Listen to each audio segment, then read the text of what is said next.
ఉన్న అందరు లేడీస్, మా అమ్మ కానీ మా అమ్మమ్మ వాళ్ళు కానీ వాళ్ళందరి జనరేషన్ని కంప్లీట్గా టీవీల ముందు అట్టే కూర్చోబెట్టి దేవుడి కరుణ, దేవుడి అనుగ్రహము ఉంటే తప్ప అసలు బయటికి వెళ్ళాలి అంటే 10 మంది పర్మిషన్ అడిగే ఫ్యామిలీ నుంచి వచ్చిన నేను,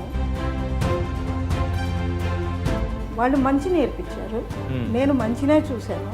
ఆ మంచి 10 మందికి పంచాలనుకుంటాను. ఎలా నడుస్తున్నాయి మా ప్రెసెంట్ అన్ని టాప్ రేటింగ్ ఉన్న సీరియల్స్? స్టార్మా ఛానల్ వాళ్ళే అంటుంటారు ఆఫ్టర్నూన్ బాహుబలి అని.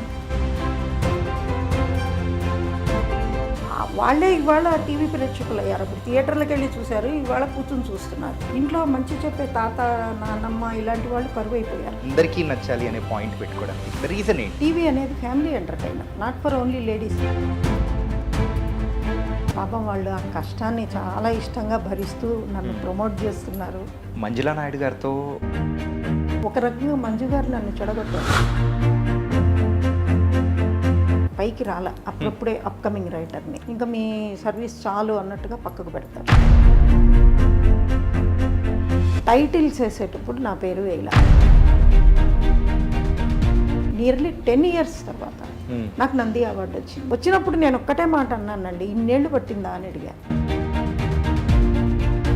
యాజ్ ఎ రైటర్ నేను అనుకున్నది ఏంటి అంటే, ఎమోషన్స్ కథగా చూపాలి అంటే ఆడియన్స్కి అవి తెలియాలి, అంటే వాళ్ళ అనుభూతుల్లో. ప్రీవియస్గా ఏదైనా మూవీ చేశారమ్మా? నేను ఫీల్డ్లోకి వచ్చిన కొత్తల్లోనే దానికి నేషనల్ అవార్డు కూడా వచ్చింది. దానిలో 2 పాటలు రాశాను నేను. ఆశయాలకు ఆలోచనలకు వారసులు ఉండరు, ఆస్తులకి ఐశ్వర్యాలకి ఉన్నట్టుగా. Hi guys, welcome to I dream. నేను మీ చాణక్య. ఈరోజు మన రియల్ టాక్ విత్ చాణక్యలో ఒక సర్ప్రైజింగ్ గెస్ట్ను కూడా నేను తీసుకొచ్చాను. ఆవిడ ఎవరంటే, మన ఇప్పటి వరకు మన తెలుగు టీవీ ఇండస్ట్రీలలో ఎన్నో గొప్ప గొప్ప సీరియల్స్కి రైటర్గా వర్క్ చేసి, ఇప్పుడుకి ప్రస్తుతం వస్తున్న టాప్ సీరియల్స్ కూడా ఆవిడ రైటర్గా కూడా వర్క్ చేస్తూ మనందరినీ కూడా, మెయిన్గా లేడీస్ అందరినీ టీవీల ముందే అలా అట్టిపెట్టి ఆ స్టోరీతో లీనమైపోయేలా చేసిన రైటర్ ఉషారాణి గారు. ఇప్పుడు మనతో పాటు కూడా ఉషారాణి గారు ఉన్నారు. మరి మేడంతో మాట్లాడదాం. నమస్తే మ్యామ్. నమస్తే అండి. And thank you so much ma'am. ఎందుకు స్టార్టింగ్లోనే చెప్తున్నానంటే, ఉన్న అందరు లేడీస్, మా అమ్మ కానీ మా అమ్మమ్మ వాళ్ళు కానీ వాళ్ళందరి జనరేషన్ని కంప్లీట్గా టీవీల ముందు అట్టే కూర్చోబెట్టి, సో ఆ టైం పాస్ని కానీ వాళ్ళకంటూ కొంచెం ఎడ్యుకేట్ అయ్యేలాగా స్టోరీస్ రాసి మీరు అందించారు. దానికి మాత్రం thank you first of all. చాలా థ్యాంక్స్ అండి. ముందు ఈ విషయంలో నేను థ్యాంక్స్ చెప్పుకోవాల్సింది నాకు జన్మ ప్రసాదించిన భగవంతుడికి, నాకు జన్మనిచ్చిన నా తల్లిదండ్రులకి. ఇదంతా నాకు ముందున్నారు, మీకు వెనకలున్నారు. అమ్మవారు సరస్వతీదేవి, ఆమె అనుగ్రహం, ఈయన దీవెనలు, నా వెనుకున్న వెంకటేశ్వర స్వామి. దేవుడి కరుణ, దేవుడి అనుగ్రహము ఉంటే తప్ప, ఒక ఆర్థడాక్స్ ఫ్యామిలీలో పుట్టి అసలు బయటికి వెళ్ళాలి అంటే 10 మంది పర్మిషన్ అడిగే ఫ్యామిలీ నుంచి వచ్చిన నేను ఈరోజు ఇంతమంది నచ్చి మెచ్చే విషయాలు రాయగలుగుతున్నాను అంటే కారణం నా పెంపకం, నా కుటుంబం. సూపర్. వాళ్ళు మంచి నేర్పించారు, నేను మంచినే చూశాను. ఆ మంచి 10 మందికి పంచాలనుకుంటాను. సమాజంలో మంచి చెడు 2 ఉంటాయి, కానీ చెడును ఎక్కువ వేలెత్తి చూపించి డిస్కస్ చేసుకుంటే చెడే ప్రసారం అవుతుంది. అదే మాట్లాడతాం. అదే మంచిని గురించి మాట్లాడి మంచికి ప్రచారం ఎక్కువ ఇస్తే మనుషుల్లో వైబ్రేషన్సే మారిపోతాయండి, పాజిటివ్ వైబ్రేషన్స్ ఉంటాయి. అందుకే మన పెద్దలు ఈ మధ్య ఒక మాట చెప్తున్నారు, మంచి ఉంటే మైక్లో చెప్పు, చెడు ఉంటే చెవిలో చెప్పు అని. నేను అది బాగా నమ్ముతాను. ఓకే. ఒక రకంగా ఇవాళ ఫీల్డ్లో నేను ఇంతకాలం నిలబడ్డాను అంటే అవతలి వాళ్ళు నేను ఎలాంటి దాన్ని అని గ్రహించడం కూడా ఒక కారణం. నాకు ఈ అవకాశాన్ని ఇచ్చి ఇంతవరకు నన్ను తీసుకొచ్చిన ప్రతి ఒక్కరికి ఈ సందర్భంగా నేను నా హృదయపూర్వక ధన్యవాదాలు తెలియజేసుకుంటున్నాను. ఓకే. ప్రస్తుతం అయితే మీరు వర్క్ చేస్తున్న సీరియల్స్లో మెయిన్గా బాగా అందరికీ నోటెడ్ అయింది కార్తీక దీపం, ఇది నవవసంతం. అంటే సెకండ్ సీజన్ అనే అనుకోలేము మనం. మెయిన్గా వెబ్ సిరీస్లలో నెక్స్ట్ సీజన్ అన్నట్టు, సీరియల్స్లలో కూడా ఈ కార్తీక దీపం 1 మనం చూసాము. ఈ కార్తీక దీపం, ఇది నవవసంతం అనేది కూడా మీరు చేస్తూ ఉన్నారు. దాంతోపాటు కూడా పాపే, మా జీవన జ్యోతి కానీ, బొమ్మరిల్లు, ఇలాంటి సీరియల్స్ ఎలా నడుస్తున్నాయి మా ప్రెసెంట్? అన్ని టాప్ రేటింగ్ ఉన్న సీరియల్సే. బాగున్నాయండి. కార్తీక దీపం ఇవాళ కార్తీక దీపం 2, కార్తీక దీపం ఇది నవవసంతం అనేది #1 పొజిషన్లో ఉంది. తర్వాత పాపే మా జీవన జ్యోతి మా స్టార్ మా ఛానల్ వాళ్ళే అంటుంటారు ఆఫ్టర్నూన్ బాహుబలి అని. ఎందుకంటే స్టార్ట్ అయ్యి 1200 ఎపిసోడ్లు దాటినాక కూడా దగ్గర 1200 దగ్గరికి వచ్చిందో దాటిందో ఆఫ్టర్నూన్లో ఇప్పటిదాకా స్లాట్ లీడింగ్ సీరియల్ అది. ఒక అనాథ, అటు కన్నవాళ్ళు ఇటు పెంచిన వాళ్లకు అందరూ ఉన్న అనాథ కథ ఎలా చెప్పగలుగుతున్నాము, ఒక ఆడపిల్ల ఎలా నిలదొక్కుంటుంది కష్టాన్ని అన్నది చెప్తున్నాం. అదొకటి. బొమ్మరిల్లు అనే దానికి ఒక మాతృక ఉంది. ప్రేమ మందిరం అని గతంలో 7 సంవత్సరాల పాటు ప్రసారమైన, ఈటీవీలోనే ప్రసారమైన ఒక సీరియల్ అది. దాన్ని రీమేక్ చేస్తున్నాము. అప్పటికి ఇప్పటికీ రిలేషన్స్లో వచ్చిన తేడా, స్వభావాల్లో వచ్చిన తేడా, దాంతో ఈ కాలానికి అనుగుణంగా ప్రజెంట్ చేస్తున్నాం. ఓకే, 3 మంచి పొజిషన్లో ఉన్నాయి. మ్యామ్, మీ ఫస్ట్ సీరియల్ కస్తూరి. అవును. అప్పుడు ఉన్న జనరేషను, అప్పుడున్న హ్యూమన్ వాల్యూస్ అంతా డిఫరెంట్. ఇప్పుడున్న జనరేషన్కి ఆ హ్యూమన్ వాల్యూస్ కానీ, పెద్దలకి ఇచ్చే గౌరవం కానీ, వాళ్ళల్లో ఉన్న బాండింగ్ అంతా డిఫరెంట్. కానీ ఈ జనరేషన్ వాళ్ళకు కూడా తగ్గట్టు మీరు ఎలా దాన్ని, అంటే మీరు అప్గ్రేడ్ అవుతూ ఎలా రాస్తున్నారు అసలు? చెప్పాను కదండి ఇందాక, మీ వెనక నా ముందు అమ్మవారు అని. ఆమె కారణం. ఒక్క రకంగా కార్తీక దీపం కంటే ముందు యూత్ నా సీరియల్స్ ఫ్యామిలీ లేడీస్ చూస్తారు, జెంట్స్ కూడా చూస్తారండి. అది అగ్నిపూలు, కెరటాలు, ఆ టైంలో నాతో ఎంతోమంది మాట్లాడేవాళ్ళు. తర్వాత గుప్పెడంత మనసు అని ఈ మధ్య ఒక సీరియల్ 3 నెలలైందో 4 నెలలైందో అయిపోయి, అది totally youth oriented, education oriented. అందులో ఫ్యామిలీ డ్రామా. విడిపోయిన తల్లి కొడుకులు, భార్యాభర్తలు కాదు, విడిపోయిన తల్లి కొడుకులు, వాళ్ళ ఘర్షణ, వాళ్ళ స్పందనలు, వాటి మీద. అది మేము తీసుకున్నది ఎలా తీసుకున్నాము అంటే, ఒక్కటి చిన్న స్టాటిస్టిక్స్ మనం ఇక్కడ చెప్పుకోవాల్సింది. గతంలో మంచి సినిమాల ప్రేక్షకులే ఇవాళ టీవీ ప్రేక్షకులు. ఆ రోజు 20 ఏళ్ల వాళ్ళు ఇవాళ 50 ఏళ్ల వాళ్ళు, 60 ఏళ్ల వాళ్ళు ఉండొచ్చు. అంటే వాళ్ళే ఇవాళ టీవీ ప్రేక్షకులు అయ్యారు. అప్పుడు థియేటర్లకు వెళ్ళి చూశారు, ఇవాళ కూర్చొని చూస్తున్నారు. ఇవాళ మనము పలానా సినిమాలు గొప్పవి అని చెప్పుకుంటే, ఆ 100 సినిమాలు చూసిన వాళ్ళే ఇవాళ 10 సీరియల్స్ చూస్తున్నారు. వాళ్ళకి నచ్చుతుందండి మంచి, వాళ్ళకి మంచి విలువలు, మంచి నైతికత అవన్నీ మనం చెప్తూ పోతే వాళ్ళు ఈ రోజుకి అదే ఇంట్రెస్ట్తో చూస్తారు. వీళ్ళకి జనరేషన్ అంటదు. ఆ జనరేషన్ అనేది ఎక్కడ వచ్చింది, నేను బాగా గమనించిండేది నా అంచనా ప్రకారం, ఎప్పుడైతే జాయింట్ ఫ్యామిలీస్ విడిపోయి ఈ న్యూక్లియర్ ఫ్యామిలీస్ వచ్చేసాయో అక్కడ మీకు పిల్లల భావాల్లో మార్పు వచ్చింది. ఆ పిల్లలకి ఈ తల్లిదండ్రులు ఇచ్చిన ఎక్కువ ప్రయారిటీ, ఎక్కువ స్వేచ్ఛ, వీళ్ళకున్న ఆశలు, అంచనాలు, వాళ్ళకి లైఫ్ మీద కంటే లైఫ్ గోల్ మీద ఒక యాంబిషన్ పెరిగేలాగా చేసింది. Life is different from life goal. Right. కానీ రెండింటినీ సమానంగా మనం సమతుల్యంగా చూస్తూ వస్తే వీళ్ళకి ఇటు మనుషులు మిగిలేవాళ్ళు, అటు వాళ్ళకు వ్యక్తిగతమైన అభివృద్ధి మిగిలేది. కానీ మనుషులను పోగొట్టుకున్న జనరేషన్ మా పిల్లల జనరేషన్. మేం కాదు, మేము అటు ఇటు అన్నీ నేర్పించిన వాళ్ళతోనే ఉన్నాం. కానీ మాకు పిల్లలు పుట్టేటప్పటికి వాళ్ళకి ఏమైందంటే, ఇంట్లో మంచి చెప్పే తాత, నాన్నమ్మ ఇలాంటి వాళ్ళు కరువైపోయారు.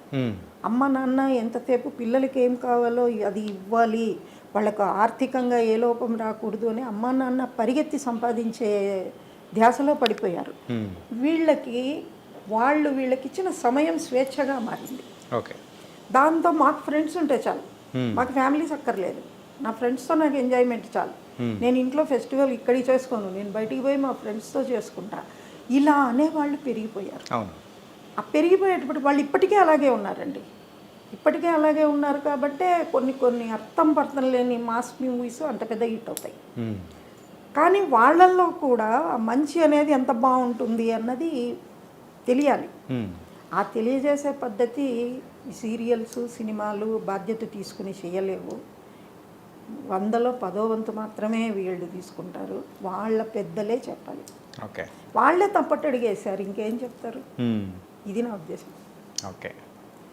ఎందుకంటే అప్పుడు ఇప్పుడు ఏ జనరేషన్లో అయినా మంచి చెబితే వినేవాళ్ళు, మంచిని ఇష్టపడేవాళ్ళు ఇంటాక్ట్ అలాగే ఉన్నారు. ఏది మంచి ఏది చెడు తెలుసుకోలేని వాళ్ళే అన్బ్యాలెన్స్ అవుతుంది. సీరియల్స్ ప్రభావము ఇంట్లో కుటుంబాల మీద ఉంటుందంటారా?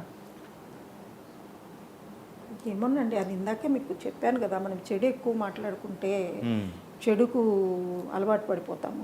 ఇప్పుడు మీకు మహాభారతం విని మనము ప్రవచనానికి వెళ్ళి వచ్చిన తర్వాత మీరు ఒక క్యాబరే డ్యాన్స్ ఏదో చూడండి, దీనిలో మీకు కిక్ వస్తుంది.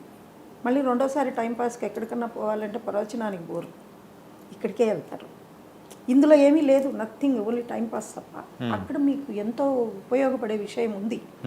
కానీ మనలో బలహీనత ఏంటంటే మనకు కావాల్సింది టైంపాసే. ఆ టైంలో మనం ఎంత వాల్యుబుల్ రిసీవ్ చేసుకుంటున్నాం అన్న దాని మీద మన దృష్టి ఉండదు. నాకు కావాల్సింది ఏదో, నేను ఉద్యోగం చేసుకుంటున్నాను, సంపాదించుకుంటున్నాను, మా వాళ్ళు తెచ్చి పెడుతున్నారు, నాకు కావాల్సిన టైంపాస్, నన్ను బాగా ఎంటర్టైన్ చేయగలిగేది ఏది అని చూస్తాం. ఓకే. ఇటు వెళ్ళిపోతారు. ఇదే అలవాటు అయిపోతుంది. ఎప్పుడో వన్స్ ఇన్ అవే ఇది లేకపోతే లోపంలాగా కనపడుతుంది. ఈ మసాలాలు మీకు ప్రవచనాలలో చెప్పకపోతే అది లోపంలాగా కనపడుతుంది. హ్యాబిచ్యువేట్ అయిపోతాడు మనిషి. అలాంటిది ఈరోజు ఆ ప్రభావాలకు లోబడే వాళ్ళు కూడా వాళ్ళ బలహీనతల వల్లే లోబడతారు. ఎందుకంటే నేనే ఉన్నాను ఇవాళ. నేను కథను ఒప్పుకునేటప్పుడు కథ చెప్పండి ముందంట, ఎంత ఇస్తారని అడగను, కథ చెప్పండి ముందంట. ఆ కథ నాకు నచ్చితేనే నేను చేస్తాను, నచ్చకపోతే నేను చెయ్యను. ఆ కథల్లో కూడా కుట్రలు కుతంత్రాలు దుర్మార్గాలు ఉంటే నేను చెయ్యను అని చెప్తాను. 3 పెళ్ళిళ్ళు 4 పెళ్ళిళ్ళు ఉంటే నేను చెయ్యను, స్పష్టంగా చెప్తాను. నేను ఉన్న అలాంటి జీవితాలు లేవని కాదు, వాటికి కారణాలు బలంగా ఉండాలి. ఓకే. మన ఎంటర్టైన్మెంట్ కోసం, మన ఇంట్రెస్ట్ కోసం మనం ఎప్పుడూ ప్రిన్సిపల్స్ ఎథిక్స్ దాటకూడదండి. ఒక బలమైన కారణం ఉండాలి దాని వెనక. ఆ కారణాన్ని క్రియేట్ చేసే స్వేచ్ఛ అన్న నాకు ఇవ్వండి, ఓకే, అడుగుతాం మేము. ఇది నా ఉద్దేశం ప్రకారం. మనం వీక్ మైండెడ్ అయితేనే ప్రభావం పడుతుంది, మనం స్ట్రాంగ్ మైండ్ అయితే మనల్ని ఏది ప్రభావితం చేయలేదు. మ్యామ్, మిమ్మల్ని అప్రోచ్ అయ్యేటప్పుడే యాక్చువల్గా ఒక స్టోరీ లైన్తో వస్తారా? అది డిపెండ్స్ ఆన్ చాయిస్. ఓకే. ఒక్కొక్కసారి మంచి కథ చెప్పండి అని అడుగుతారు, ఒక్కొక్కసారి వాళ్ళే కథ సెలెక్ట్ చేసి తెచ్చిస్తారు. దీనికి ఎగ్జాంపుల్ ఏంటంటే, ఇప్పుడు ఈటీవీలో వంశధార అని ఒక సీరియల్ రాబోతోంది. ఓకే.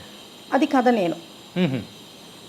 స్టార్ మాలో నిండు మనసులు అని రాబోతోంది, అది కథ వాళ్ళది. ఓకే. అట్లా అది డిఫరెంట్ వేస్లో నడుస్తుంది. కానీ మీ స్టైల్ ఆఫ్ రైటింగ్లో అది మగవాళ్ళకు కూడా నచ్చే విధంగా అనేది కూడా మీరు పాయింట్స్ అనేది కూడా పెట్టుకుంటారు. సో ఎందుకు రీజన్? ఎక్కువగా అంటే చాలామంది రైటర్స్ మన టార్గెట్ లేడీస్, ఓన్లీ వాళ్ళకి నచ్చితే చాలు అని అనుకునే వాళ్ళ దగ్గర నుంచి మీరైతే అందరికీ నచ్చాలి అనే పాయింట్ పెట్టుకోవడానికి ద రీజన్ ఏంటి? దీని మీద ఆడవాళ్ళతో పాటు మగవాళ్ళు కూడా ఉన్నారు కదండి. ఉంటారు. కాదే, సీరియల్స్ అంటే ఓన్లీ లేడీస్కే అని చెప్పేసి ఒక టైప్ ఆఫ్ ప్రోమో అనేది పెట్టారు. అది చాలా తప్పు. ఓకే. అది నేను ఒప్పుకోను. ఇక్కడ ఆడమగ కూడా, ఆడమగ డిఫరెన్స్ ఒకటే కాదు, చిన్న పెద్ద డిఫరెన్స్ కూడా ఉంది. నేను యూత్కి నచ్చాలి, ఫ్యామిలీ మిడిల్ ఏజ్ వాళ్ళకి నచ్చాలి, ఓల్డ్ పర్సన్స్కి నచ్చాలి అని నేను ఆలోచిస్తాను. ఓకే. అది ఎందుకు అంటే, టీవీ అనేది family entertainer, not for only ladies. Exclusively ladies అంటే ఓ కుట్లు అల్లికలు ప్రోగ్రామ్స్ ఇట్లాంటివి ఉంటాయి. కానీ ఇది అలా కాదు కదండి. ఒక కథ అంటే పూర్వము శరత్చంద్ర సాహిత్యం ఉన్న, అంతకుముందు గొప్ప గొప్ప వాళ్ళు రాసా కూడా అందరినీ దృష్టిలో పెట్టుకుని రాస్తారు, కానీ ఒక ఆడవాళ్ళకని ఒక మగవాళ్ళకని అది రాయరు. కాబట్టి నేను అందరి కోసమనే ఆలోచిస్తాను. చాలా దెబ్బలాడుతాను మా వాళ్ళతో, మా ఈపీస్తో కానీ, తర్వాత మా ప్రొడ్యూసర్స్తో కానీ, డైరెక్షన్ డిపార్ట్మెంట్లో స్క్రిప్ట్ డిపార్ట్మెంట్లో వాళ్ళతో కానీ. మీరు ఎందుకు ఒక్క పర్టికులర్గా ఒక్క యాంగిలే పెట్టుకుంటారు? మీరు మొత్తం మన దృష్టి విశాలమవుతే కథకు పటుత్వం వస్తుంది. మనది అది అభూత కల్పనలు వద్దు, వెరీ రియలిస్టిక్ ఇన్సిడెంట్స్ మీద వెళ్ళాలి, అప్పుడే వాళ్ళకి దగ్గర అవుతాము అని నేను చాలా చెప్తూ ఉంటాను. ఒక రకంగా నాతో పనిచేయడం చాలా కష్టం. పాపం వాళ్ళు ఆ కష్టాన్ని చాలా ఇష్టంగా భరిస్తూ నన్ను ప్రమోట్ చేస్తున్నారు. మా ఛానల్స్కి I'm very much thankful. Okay. అంటే సీరియల్స్ విషయంలో కొన్నిసార్లు అక్కడ షూటింగ్ నడుస్తూ ఉన్నా కానీ ఇక్కడ స్క్రిప్ట్ వర్క్ నడుస్తూ ఉంటుంది. అంటే నెక్స్ట్ ఏం జరగాలనేది ఇక్కడి నుంచి అండి. అలాంటి సందర్భాల్లో ఎట్లా అంటే టైంకి తగ్గట్టు ఎలా రాసి పంపించేస్తుంటారు మ్యామ్? మీరు చెప్పే కష్టం స్క్రీన్ ప్లే రైటర్ ఉండదండి, డైలాగ్ రైటర్ ఉంటుంది. ఓకే. స్క్రీన్ ప్లే రైటర్ ఏంటంటే ముందు మొత్తం ఒక 50 సీన్స్, ఒక షెడ్యూల్ సీన్స్ ఓకే చేసుకున్న తర్వాతనే వాళ్ళు డైలాగ్కి వెళ్తారు. షూటింగ్ ఫిక్స్ చేసుకుంటారు, ఆర్టిస్టులు షెడ్యూల్స్ అంతా వేసుకుంటారు. అది స్క్రీన్ ప్లే రైటర్ తర్వాత ఏదైనా అవసరాన్ని బట్టి ఒక నటుడు రాలేకపోతేనో లేకుంటే లొకేషన్ దొరకకపోతేనో చేంజెస్ అడుగుతారు, అది బై ఫోన్ జరిగిపోతుంది. కానీ డైలాగ్ రైటర్కి మాత్రం మీరు చెప్పిన కష్టం ఉంటుంది. ఎందుకంటే నేను డైలాగ్ రైటర్ని ఒకప్పుడు. అగ్నిపూలు, కెరటాలు ఇవన్నీ నేనే రాశాను డైలాగ్స్. కస్తూరి, ఆత్మీయులు, సంసారం సాగరం. మంజులా నాయుడు గారికి నేను చేసిన ప్రాజెక్ట్స్లో మేడం కంపల్సరీగా నేను డైలాగ్ రాయాలి అనేవారు. మంజు గారికి నా డైలాగ్స్ అంటే చాలా ఇష్టం. ఓకే. తర్వాత అప్పుడు కొంతమంది ఏం చేసేవాళ్ళు అంటే, కొంతమంది రైటర్స్ నేను వినేదాన్ని, అక్కడే కూర్చొని రాసిచ్చేవాళ్ళు లొకేషన్లో. కొంతమంది ఏంటంటే ఒక సీన్లో ఈ సీను 6 పేజీలు ఉండాలి అని అనుకుంటే వాళ్ళు కింద ఫస్ట్ పేజీ సీన్ జరుగుతూ ఉంటే ఆయన సెకండ్ పేజీ రాస్తుంటారు. ఫస్ట్ పేజీ అయ్యేలోగా సెకండ్ పేజీ వస్తుంది. అలా కూడా చేసేవాళ్ళు ఉన్నారు. ఏది ఏమైనా ఇన్ టైంకు వాళ్ళ ఎపిసోడ్ అందించడం కోసం ఎన్ని రకాల దారులు ఉన్నాయో అన్ని రకాలు వెతుక్కున్నారండి పాపం. మాకు screen play writer, as a screen play writer మాకు శ్రమ లేదు.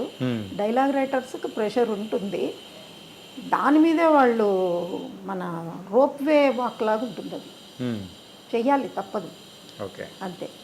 ఎక్కువగా సీరియల్స్లో ద సైకలాజికల్ వార్ ఎక్కువ ఉంటుంది compare to the murders and kidnaps.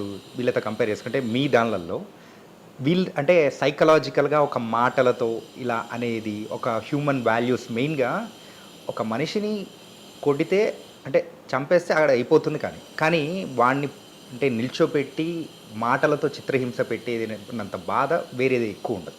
So ఈ టైప్ ఆఫ్లో చెప్పడంలో సో ద స్పెషాలిటీ ఎక్కడి నుంచి అవసరం? చూసింది ప్రపంచమే అండి. ఓకే. మన చుట్టూ ఉన్న వాళ్ళు మీకు అబ్జర్వ్ చేస్తే every person is a teacher. ఇప్పుడు కోపంగా మాట్లాడే వాళ్ళు ఉన్నారు, మనకి నచ్చట్లేదు అంటే మనం ఇలా మాట్లాడకూడదు. ఒక worst language, third class language మాట్లాడే వాళ్ళు ఉన్నారు, మనకి నచ్చట్లేదు, మనం ఇలా మాట్లాడకూడదు. తర్వాత నెక్స్ట్ బాగా మంచిగా ప్రేమగా అర్థమయ్యేట్టు చెప్పేవాళ్ళు ఉన్నారు, మనం ఇలా చెప్పాలి. అలా సెల్ఫ్గా ఆలోచిస్తూ వచ్చేదే అప్లై చేసుకుంటూ పోయాను తప్పితే దానికి స్పెషల్ ట్రైనింగ్ అంటూ స్పెషాలిటీ అంటూ ఏం లేదండి. మనం ఎలా ఉన్నామో మన పాత్రలు అలాగే మాట్లాడతాయి.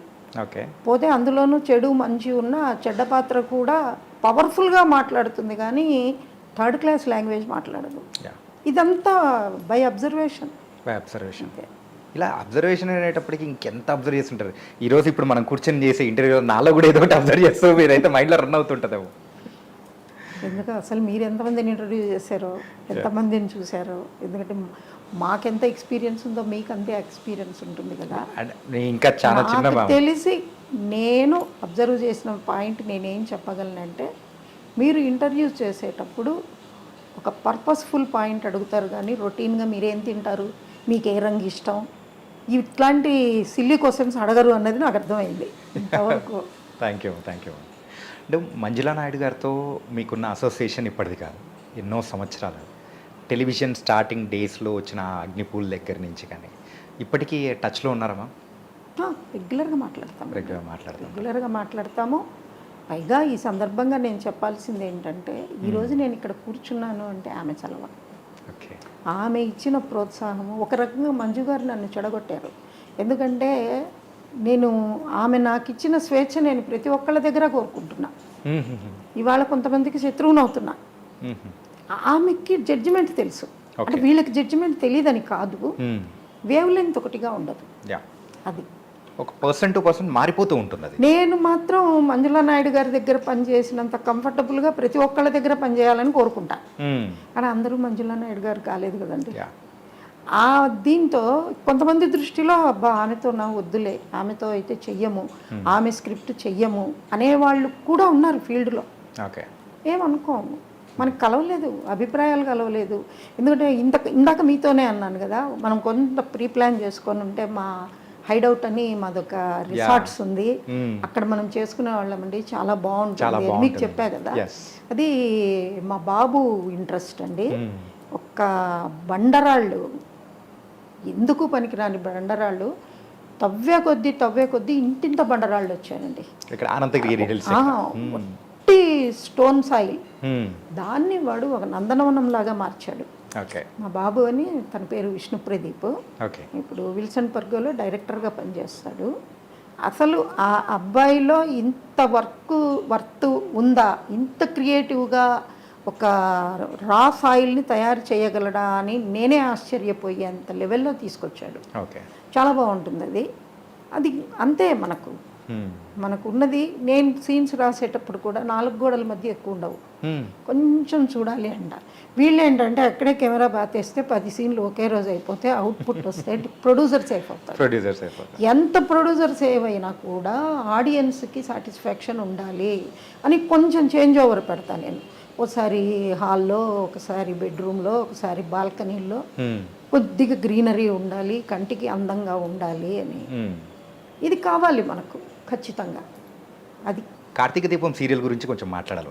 ఏంటంటే స్టార్ట్ అయిన ఫస్ట్ సీజన్ ఏమో super hit, and second season వచ్చేటప్పటికి సేమ్ దాని యొక్క అంటే ఫ్లేవర్ కానీ లేకపోతే అంతే హిట్, సేమ్ కాంబినేషన్తో వస్తున్నప్పుడు మీరు తీసుకొని మీ చేతుల్లోంచి ముందుకెళ్తున్నప్పుడు ఆ ప్రెషర్ కానీ అరే ఇట్లుండాలి అట్లుండాలని చెప్పేసి టీమ్ సైడ్ నుంచి కానీ అలా ఏమన్నా ఉండిందా? అంటే ఇక్కడ కార్తీక దీపం 2 స్టార్ట్ అయినప్పుడు బిగినింగ్ నుంచి నేను లేనండి. ఓకే. కార్తీక దీపం సీజన్ 1 రాసింది రవికిరణ్ గారు, నేను లేను. తర్వాత మొదటిది కథకి రెండో కథకి ఏమాత్రం సంబంధం లేదు. కార్తీక దీపం 2 అని వాళ్ళు టైటిల్ కార్తీక దీపం తీసుకున్నా కూడా కార్తీక్ దీప పాత్రలు పేర్లు మాత్రమే వాడుకున్నారు, కానీ ఆ పాత్రలు వేరు, ఈ పాత్రలు వేరు.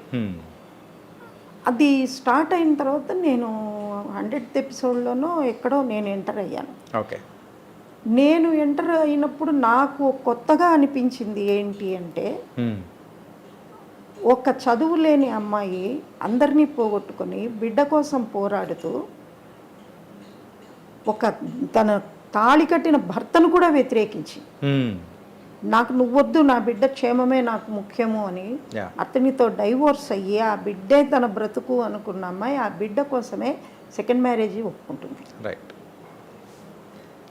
మీకు కార్తీక దీపం 1లో తన కడుపున పుట్టిన బిడ్డను వాళ్ళు నా బిడ్డలు కారేమో అని అనుమానించిన భర్త ఆ కార్తీక్.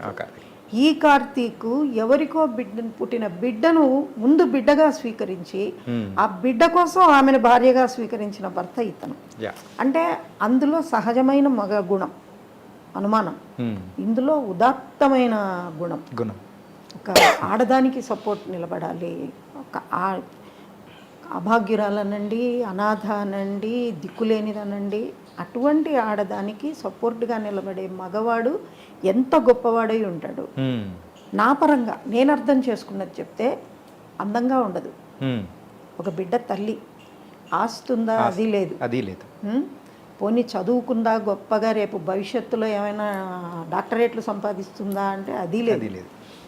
ఏమీ లేని ఆవిడని ఫారిన్ రిటర్న్డ్ ఆమె కన్నా చాలా అందంగా ఉండి కేవలం తనకున్న మంచి మనసుతో ఆ అమ్మాయి మెళ్ళో తాళి కట్టి అది నామకే వస్తే కాకుండా మనపూర్వకంగా ఆ అమ్మాయిని ఇష్టపడి ఆ బిడ్డను తన బిడ్డే అనుకునేంత లెవెల్కి ఒక మగవాడు ఎదిగితే అంతకన్నా భారతదేశం చేసుకునే పుణ్యం ఉండదండి. అటువంటి పాత్రలాగా ప్రొజెక్ట్ చేస్తూ వెళ్ళాను నేను, ఎందుకంటే అది నా చేతికి వచ్చింది కాబట్టి. ఇప్పుడు అక్కడ ఒకవైపు స్త్రీ నిస్సహాయంగా నాకెవ్వరూ లేరని ఏడవాల్సిన అవసరం లేదు. ఖచ్చితంగా నీ లైఫ్లో ఒక తోడు దేవుడు పంపిస్తాడు, అది నువ్వు గుర్తించు అన్నది మేము దీప పాత్ర ద్వారా చెబితే, ఇలాంటి మగవాడు దేశంలో 100లో ఒక్కడు ఉన్న మిగిలిన 99కి ఆదర్శం అవుతాడు. అది కార్తీక్ పాత్ర ద్వారా చెప్తున్నాం. కానీ అందులో కొన్ని హైలైట్ పాయింట్స్ గురించి కూడా మాట్లాడుకుందాం. చదువు లేకున్నా పర్లేదు, కానీ ఏదో ఒకటి చేసుకొని అయినా కానీ మనం సంపాదించవచ్చు అని ఆ టిఫిన్ బండి పెట్టుకొని, సో అది పెట్టిన పాత్ర కానీ ఆత్మగౌరవం. ఆత్మగౌరవం, ఆ పాయింట్ని మీరు బ్యాక్ ఎండ్లో చూపిస్తూ మరి ముందుకు వెళ్ళిన విధానం కానీ అది ఏంటంటే స్టార్టింగ్లో మన ఇన్స్టాగ్రామ్ అన్నీ ఉన్నాయి కదా మ్యామ్, దానిలో రీల్స్లలో నేను చూస్తూ ఉన్నాను అనమాట. అరే ఇదేంటి చాలా డిఫరెంట్గా ఉంది అని చెప్పేసి అనిపించింది, చాలా బాగా అనిపించింది అదైతే. కార్తీక దీపం 1 వచ్చి modern Ramayanam. Yeah exactly ma'am, అదైతే రాముడైనా అనుమానిస్తాడు అంతే.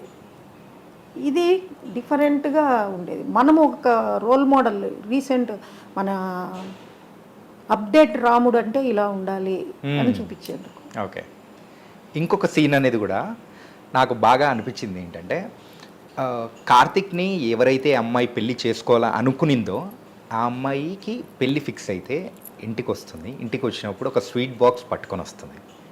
అయిపోయి అందరికీ స్వీట్ ఇస్తుంది, అయిపోతుంది. కార్తిక్ దగ్గరికి వచ్చేటప్పటికి స్వీట్ ఉండదు. అరే నీకు దక్కాల్సిన స్వీట్ ఏదో నీకు దక్కలేదు, ఇప్పుడు వేరే వాళ్ళకి దక్కుతుంది అని అన్నప్పుడు ఇప్పుడు కార్తిక్ ఇచ్చే కౌంటర్ భలే ఉంటుంది. అది డైలాగ్ రైటర్ క్రెడిట్. అంటే ఆ సీన్ క్రియేషన్ కూడా లేదు, అది టీం చేస్తారండి. టీము ఇప్పుడు మనము ఒక బేస్ ఇస్తాము, దాన్ని ట్రీట్మెంట్లో ఎలా ప్రజెంట్ చేయాలి అన్న దాంట్లో ఇందులో ఇన్వాల్వ్ అయ్యేవాళ్ళు ఛానల్ క్రియేటివ్ హెడ్ దగ్గర నుంచి ఈపీ ఉంటారు, డైరెక్టర్ ఉంటారు, ఆ తర్వాత డైలాగ్ రైటర్ ఉంటారు. ఇంకా నేనే వెళ్ళను, నేను చేతికి ఇచ్చేస్తాను స్క్రిప్ట్. ఓకే, ఇలా ఉండాలి, నా మైండ్లో ఏముంది, నేను అక్కడ ఏం చెప్పాలనుకుంటున్నాను అన్నది బాగా డీటెయిల్గా ఇస్తాను. ఆ తర్వాత దాన్ని ఎలా చూపించాలి, అక్కడ ఏం రాయాలి, పదాలు ఏం పడాలి అన్నది వాళ్ళంతా కూర్చుంటారండి. కానీ అది క్రియేట్ చేసింది మీరే కదా. అంటే ఉంటుందండి, అమ్మాయి రావడము, ఇవ్వడము, ఆ బాధ, వాళ్ళని ఉడికిచ్చాలనుకోవడము, ఏదో ఒక రకంగా వీడిని నువ్వేం పోగొట్టుకుంటున్నావు అని వాడిని ఎత్తి చూపించి కూర్చాలి అన్న ఒక ఇంటెన్షను, ఇవన్నీ ఉంటాయి. బట్ వాళ్ళు టీం వాళ్ళు కూర్చుని మొత్తం సెట్ చేసుకుంటారు. అది ఎలా రావాలి, ఏం చేయాలి, ఏంటి అన్నది అది మాకు team work. Okay, nice ma'am. ఏంటంటే ఇప్పుడు ఈవెన్ అది నేను చేసింది అని చెప్పుకోవచ్చు, కానీ అది కంప్లీట్ టీం వర్క్ అని చెప్తున్నారు చూసారా. క్రెడిట్ వాళ్ళకు ఉండాలి కదండి. అది తప్పు కూడా ఒకరిది మన ఖాతాలో వేసుకోవడం తప్పు. మీకు ఇందులో ఒకటి నా పర్సనల్ చెప్తా. ఒకరిది మన ఖాతాలో వేసుకోవడము అనుకుంటే, నేను రైటర్గా ఇంకా అంత పైకి రాల, అప్పుడప్పుడే అప్కమింగ్ రైటర్ని. ఓకే, నేను రాసిన ఒక సింగిల్ ఎపిసోడ్కి నంది అవార్డు వచ్చింది. ఉత్తమ మాటల రచయిత నంది అవార్డు వచ్చింది. అది ఒక వెరీ బిగ్ రైటర్ పేరు మీద ఉంది. టైటిల్స్ వేసేటప్పుడు నా పేరు వేయాల. ద సో కాల్డ్ బిగ్ రైటరే మీరు రైట్, మీరు ప్రొడ్యూసర్, మీ ఫ్రెండే కదా, వెయ్యండి కార్డు, టైటిల్ కార్డు వేయమని అడగండి అన్నారు. నేను అడిగితే వచ్చేస్తుందండి, వేసేస్తున్నాము, ముందు వారు పర్మిషన్ ఇవ్వాలి అన్నారు, వారే అడగమన్నారండి అని చెప్పాను. వచ్చేస్తుందండి, వేసేస్తాము అన్నారు ఫస్ట్. అప్పుడు నేను ఇంకా వెరీ అప్కమింగ్ అండి. ఎంత ఎగ్జైటింగ్ ఎదురు చూశానంటే అంత ఎగ్జైటింగ్ ఎదురు చూసా. టైటిల్లో మన పేరు లేదు. సరే కాసేపు బాధపడ్డా, కానీ మన కల్చర్ అంటూ ఉంటుంది, పెయిన్ వేరు, కల్చర్ వేరు. ప్రొడ్యూసర్కి కంగ్రాచ్యులేట్ చేసా, డైరెక్టర్కి కంగ్రాచ్యులేట్ చేసా, అంతా అయిపోయింది. మళ్ళీ ఆ విషయం నాకు ఎప్పుడు గుర్తుకొచ్చింది అంటే, ఉత్తమ మాటల రచయిత నేను, పేరు లేదు, ఎందుకంటే టైటిల్లో పేరు లేదు, వీళ్ళు పేరు లేదు.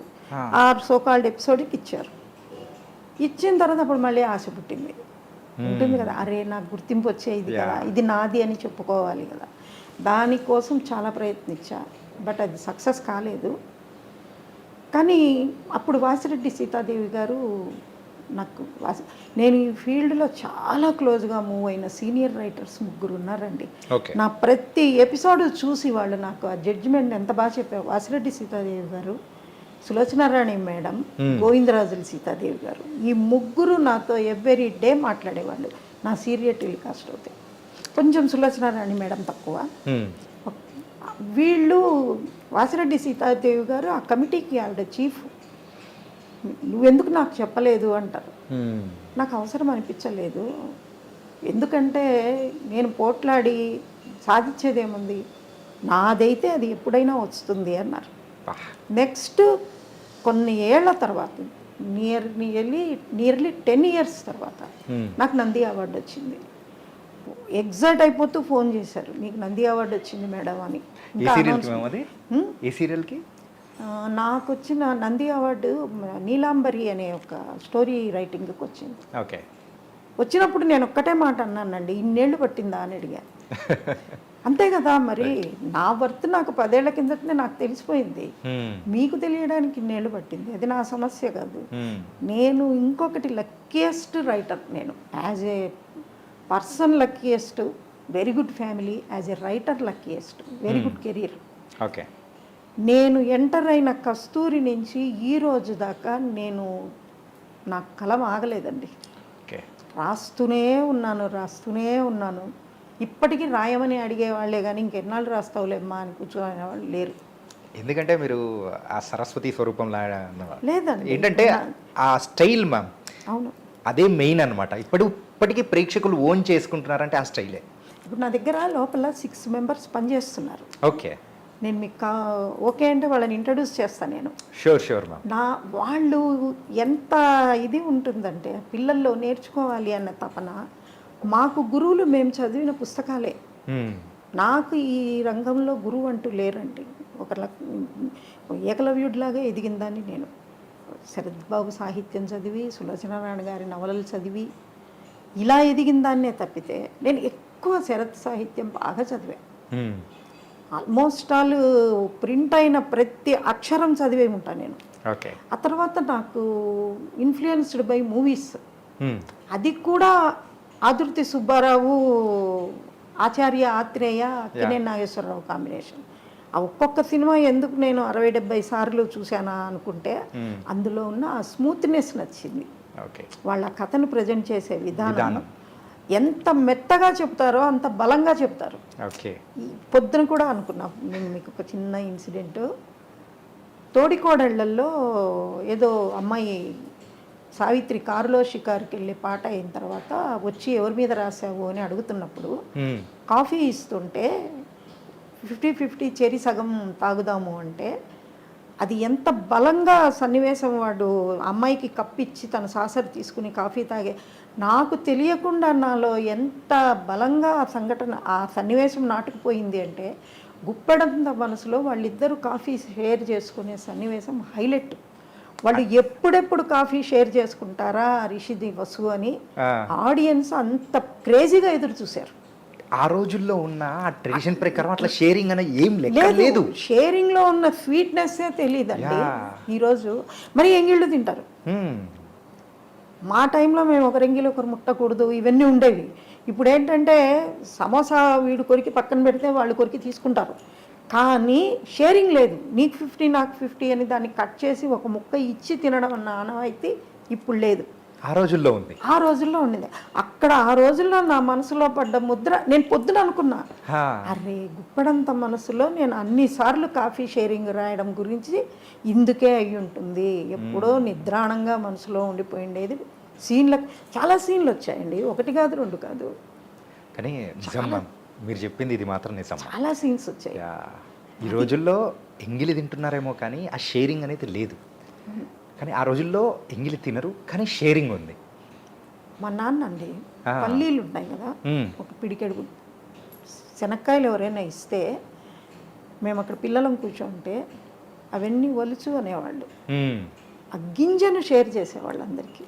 ఇంట్లో ఎంతమంది ఉన్నారు మీరు అని.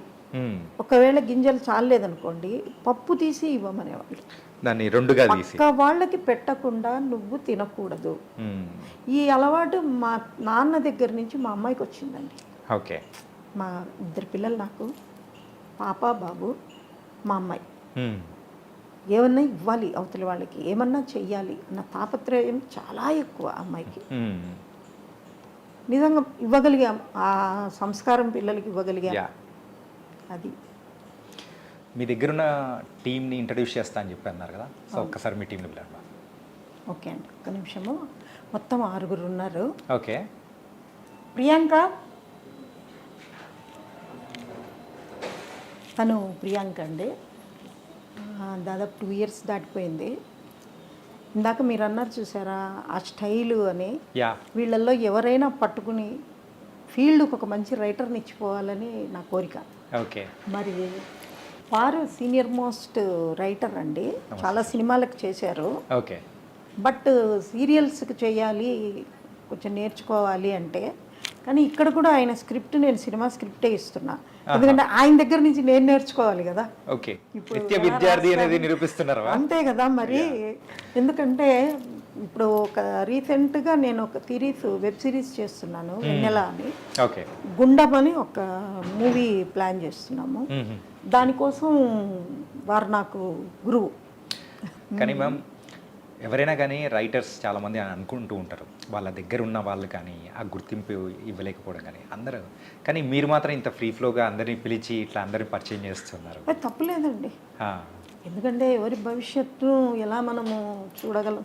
వీళ్ళల్లో రేపు ఛానల్ ఎంప్లాయీస్ ఎంతమంది అవుతారో, ఈపీలు ఎంతమంది అవుతారో, సెల్ఫ్గా రైటర్స్ ఎంతమంది అవుతారో డిపెండ్స్ ఆన్ దెమ్. కానీ మనల్ని నమ్మిన వాళ్ళకి మనం భవిష్యత్తు చూపించాలి, ఇది నేను నమ్ముతాను. అందుకే వీళ్ళకి చెప్పను కూడా, నేనేం పెద్ద వేలు ఇచ్చేస్తానని కూడా చెప్పను. నా కెపాసిటీ ఎంతో అంత ఇస్తా, ఇది నా కెపాసిటీ అమ్మ. కానీ ఒకటి మాకు రాయలసీమ వాళ్ళందరికీ ఈ అలవాటు ఉంటుందనుకుండా, ఇంటికి ఎవరు వచ్చినా తిన్నావా అని అడుగుతారు వాళ్ళు.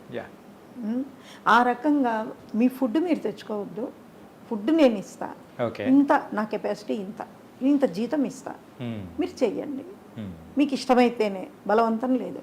పని దగ్గర మాత్రం చస్తే కాంప్రమైజ్ కాను. వీళ్ళు ఎవ్వరు కారమా? నేను కాను, వాళ్ళని కానివ్వను. ఓకే పని ఉంటే ఈ అమ్మాయి పాపం నైట్ మా ఇంట్లోనే పడుకుని చేస్తుంది ప్రియాంక. ఇంకా పని అయితే 12. వీళ్ళిద్దరు సీనియర్స్. ప్రియాంక ఫస్ట్, పని నెక్స్ట్, తర్వాత రేవతి, తర్వాత వీళ్ళిద్దరూ ఒకటేసారి, తర్వాత సారు.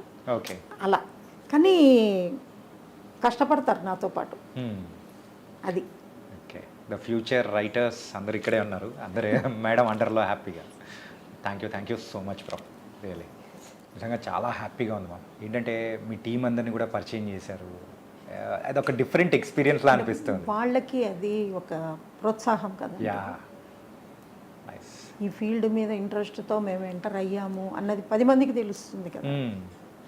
అరే మీ నంది అవార్డు ఫస్ట్ మిస్ అయిన సందర్భంని మీరైతే ఎంత గుర్తుపెట్టుకున్నారో, సో అలాంటిది నా దగ్గర ఉన్న వాళ్ళు అలా ఉండకూడదు, వాళ్ళకు కూడా ఒక గుర్తింపు కావాలి అని పరిచయం చేసిన విధానం కానీ చాలా బాగుందివా.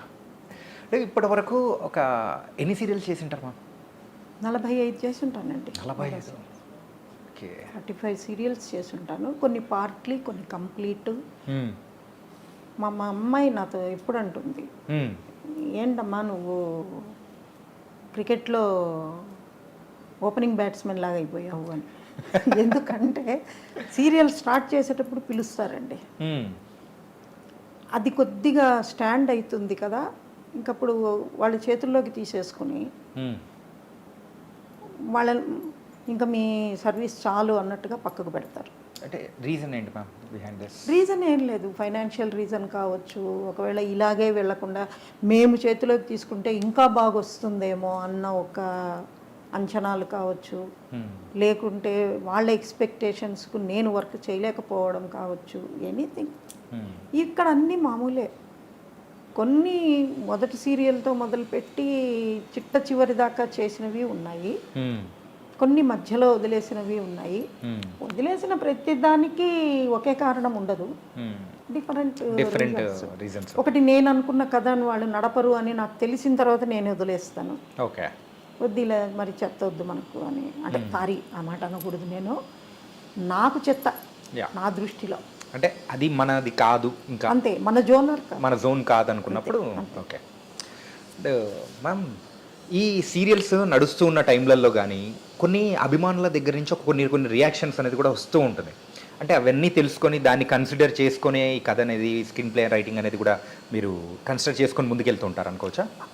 అభిమానులతో నేను రియాక్ట్ అవుతాను, వాళ్ళకి రెస్పాన్స్ ఇస్తాను, కానీ వాళ్ళు ఇచ్చిన సూచనల ఆధారంగా ఎప్పుడు కథ రాయనండి. ఓకే వాళ్ళ సలహాలు సూచనలు, ఎందుకంటే 1000 మంది చూసేటప్పుడు 1000 రకాల సలహాలు ఇస్తారు, అన్నీ మనం పాటించలేం. పోతే కోఇన్సిడెంటల్గా వాళ్ళు చెప్పింది మనం చేసింది వన్స్ ఇన్ అవే కలుస్తాయి. కలుస్తాయి. అప్పుడు వాళ్ళు అనుకుంటారు ఈ రైటర్ మనం చెప్పిన దాన్ని పట్టుకొని రాశారు అని వాళ్ళు అనుకుంటారు. ఇంకా అనుకోని ఇవ్వండి, దానికి మనం ఏం చేయలేము. అది ఈ కామెంట్స్ ఇవన్నీ చూస్తూ ఉంటారా? బాగా చూస్తా. బాగా చూస్తుంటారా? బాగా చూస్తా. ఓకే. బాగా చూస్తాను. నిన్న చెప్పినా తప్పులేదు, ఎందుకంటే వాళ్ళ కార్తీక దీపం నేను రాస్తున్నాను అన్నది చాలామందికి మొన్నటి దాకా తెలియదు. మొన్న రాస్తున్నది ఈ రైటర్ కదా, బాగా సాగదీస్తుంది అని ఎవరో కింద కామెంట్ పెట్టారు. ఓకే. ఇంకేముంది, అమ్మ చేతిలో ఉంది కదా, ఇలాగే సాగదీస్తారు అని. కానీ ఆ సాగదీయడమే కొన్ని వేల మంది ఫుడ్ అన్నది ఆ చూసే వాళ్ళకి అర్థం కాదు. చూసే వాళ్ళకి 1/2 అవర్ కాలక్షేపం, చేసే వాళ్ళకి తినే అన్నం. అది అర్థం కాని వాళ్ళు ఏదో అన్నారు అనుకుంటే అటువంటి వాళ్ళకి అసలు రెస్పాండ్ కూడా కాను. ఎందుకంటే వీళ్ళకు రెస్పాన్స్ ఇచ్చి గుప్పడంత మనసులో ఒక రకంగా ఒక చులకన భావం ఏర్పడిపోయింది అందరిలో. రైటర్ అంటే మనం చెప్పిందే రాస్తారు, మనం చెప్పిందే చేస్తారు, మనం ఎలా చెబితే అలా చేస్తారు అని. అందుకనే కార్తీక దీపం సందర్భంగా కామెంట్స్ చూస్తా కానీ ఎక్కడ రియాక్ట్ కావట్లా. ఈ తర్వాత ఇంకొకటి కూడా ఏంటంటే, నేను ఒక మాట మీతో అన్నాను, ఫలానా వాళ్లకు ఫలానా రెస్పాన్స్ ఇలా వచ్చింది అని చెప్పి దాన్ని వైరల్ చేసుకుంటూ, దాన్ని పుంఖానుపుంఖాలుగా అభిప్రాయాలు సేకరించి పెంచుకుంటూ, నేనన్న ఒక్క మాట మీద 4 వీడియోలు వస్తూ, ఇదంతా న్యూసెన్స్. ఈ సందర్భంగా మీకు ఇంకొక మాట చెప్పాలి. ఇవాళ సోషల్ మీడియా అనేది 1000 కాళ్ళ జెర్రి కన్నా ఎక్కువగా పాకిపోతుందండి. అది మంచి కానీ చెడు కానీ. మంచికి పాకిందంటే మనం కోరుకునే భారతదేశం వస్తుంది, కానీ కర్మ కొద్దీ చెడు వైపు పాకిపోతుంది. ఎందుకంటే నా అభిప్రాయం, నేను ఇలా అనుకుంటున్నాను, నీ అభిప్రాయం కూడా అదే అని చెప్పు, నీకు 10 రూపాయలు ఇస్తా. నీ అభిప్రాయం కూడా అదే అని చెప్పు. డబ్బున్నవాడు దీన్ని అవతల వాళ్ళకి ఇన్కమ్ చేసేసాడు తనని తాను పెంచుకోవడం కోసం. రియల్గా కనెక్ట్. అందుకే కదా మీరు ఆ తమ్నెయిల్స్ అన్ని, కంటెంట్ ఒకటి, తమ్నెయిల్స్ ఒకటి ఎందుకు వస్తాయండి? దాన్ని బ్యాడ్ చేయి నువ్వు, లోపల ఏమీ లేకపోయినా బ్యాడ్ చేయి, నీకు నేను డబ్బులు ఇస్తా అంటే చేసేవాడెవడో కూడా ఇతనికి తెలీదు, అక్కడ ఏం జరుగుతుందో వీళ్ళకి తెలీదు, వాళ్ళ బాధ ఏంటో తెలీదు. ఇలా నువ్వు రాయడం వల్ల వాళ్ళు ఎంత సఫర్ అవుతారో తెలియదు.